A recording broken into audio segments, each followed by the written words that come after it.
and welcome to Single and Married with Ezzy. Thank you for joining me today. We are going to have an awesome time. I have a very interesting topic to share with you today, and that topic is 5 reasons relationships get ruined.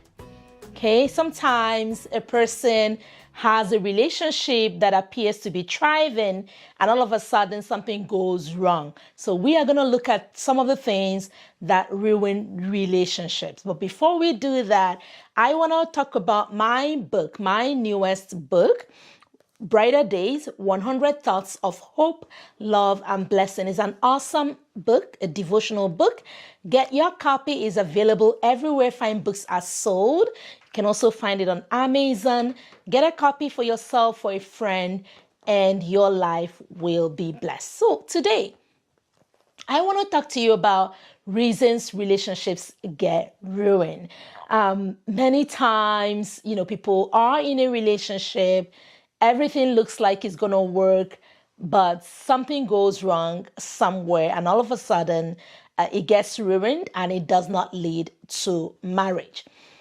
So the 5 common reasons. The first one is lies, telling lies. Okay, so lies ruin relationships. And what do I mean by that? When you tell lies, it breaks down whatever trust is there between yourself and that person, and it can ruin your relationship. And in relationships, people tell lies for things that are not even necessary. People tell lies about their age. They tell lies about their educational qualifications, lies about family, right? So those are things you want to avoid. You want to be able to be honest about yourself and whatever you choose to share. Being confident in the fact that whoever is for you will love you, will be there regardless, right? So you don't want to start off with lies. You don't want to tell lies. You don't want lies to be part and parcel of your relationship, because that can lead to having your relationship getting ruined, okay? The second reason that relationships get ruined is pride. Pride, okay? We know the Bible tells us that God gives grace to the humble but resists the proud, right? So pride is, in fact, pride repels. Pride is toxic. Pride makes a person feel superior to another, makes a person think that they are superior to a person, and nobody really does like to be around a proud person. And so when people are proud and they carry themselves with pride and they have this air of I'm better than you, it will most definitely ruin their relationship. When you are in a relationship, you want to be humble. You want to stay humble. You want to have a positive attitude. You want to be kind. You want to be generous. You want to be loving and nice to not only the person that you care about, but the people around that person as well. Because a lot of times those people, form an opinion about you, and depending on who they are, their opinions may matter to that person that you're interested in, right?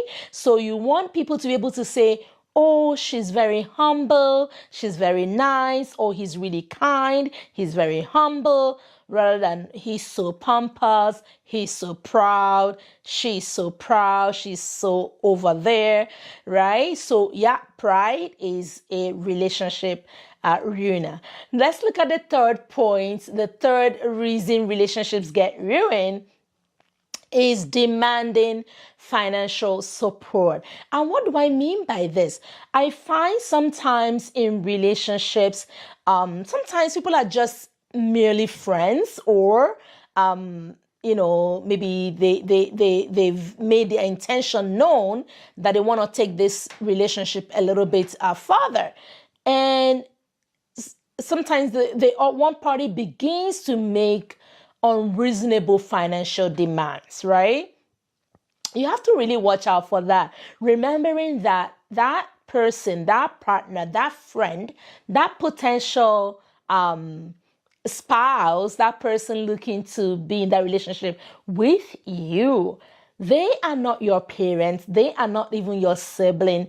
They are not responsible for you, right? At least not yet, not until after marriage, right? So you want to be reasonable. You know, if people offer you, if he or she offers you gifts, that's totally okay. But making demands, financial demands, sometimes giving ultimatums, sometimes being very, demanding, that can be a deal breaker, okay? Because people want to be in a relationship with those who care for them, with those who they feel love them for who they are, not for what they can give or what they have, right? So if you have a need, that's okay. It's okay to share your need depending on the level of the relationship, the commitment level in there,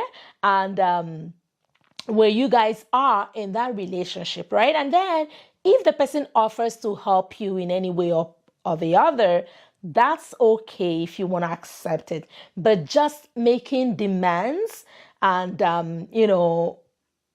being on that person to meet that lifestyle need or to maintain a certain lifestyle you've chosen for yourself can be a deal breaker. So you want to keep an eye on that and not be making financial demands on a would-be partner. Okay, now let's look at number 4, saying the wrong things. I see this a lot.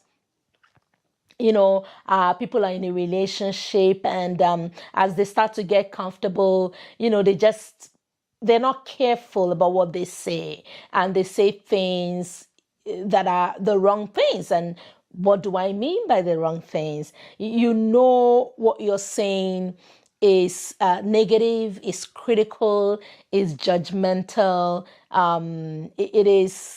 It doesn't inspire, it doesn't empower, it doesn't help, it is not kind, right? And when you say those things, it can make a person begin to think twice and say, is this who I want to spend the rest of my life with?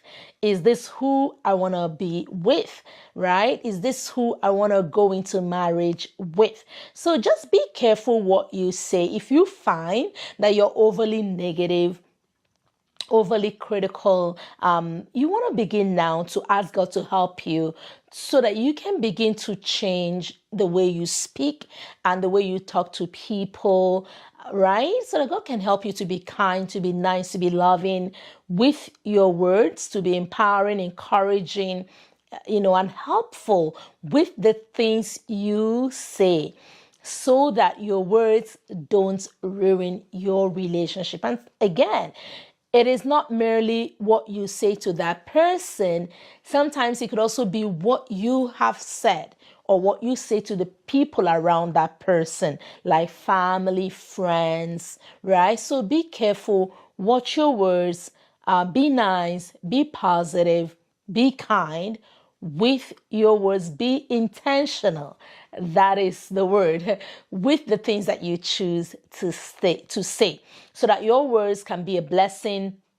Your words can inspire, your words can uplift, your words can make somebody feel better about themselves instead of the opposite. Now, number 5, another reason relationships get ruined is comparisons. This is common. People say, oh, well, you can do better than that. This person got engaged about the same time as we did. They've already married, or this person has already traveled with the spouse, or this person has already bought this car, or this person has already built this house, or this person has done this or that, right?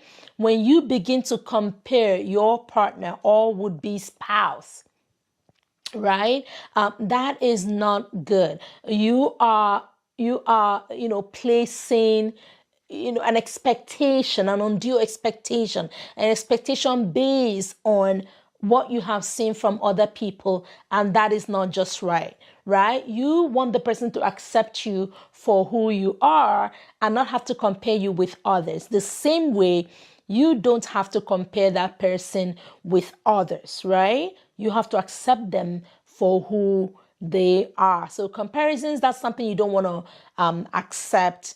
I'm sorry, that's something you don't want to be part of. You don't want to have it ruin your relationship. Every relationship is unique. Every person is different. Every person is unique. Every path that a couple will take will be unique to them, right? So you don't want to compare yourselves with other couples. You don't want to compare yourselves with other people. You don't want to make a person feel like a failure or feel like they're not measuring up. No, you are there as a friend to make them feel better, to make them, be empowered, to inspire them, to help them achieve more, to make them know that they can do more and that they can achieve and they can be successful and that you are cheering for them. All right. And I hope that these 5 points will help you so that you can be intentional about that relationship.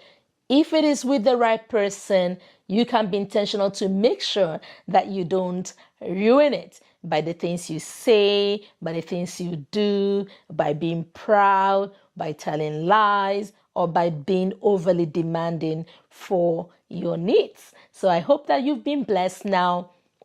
If you want to join my mentorship class, feel free. You'll find the information on the screen to reach out, send an email, and you can join my free marriage mentorship class. We meet every month and we discuss new topics to help your marriage and your relationship. So till next time, is God bless and goodbye.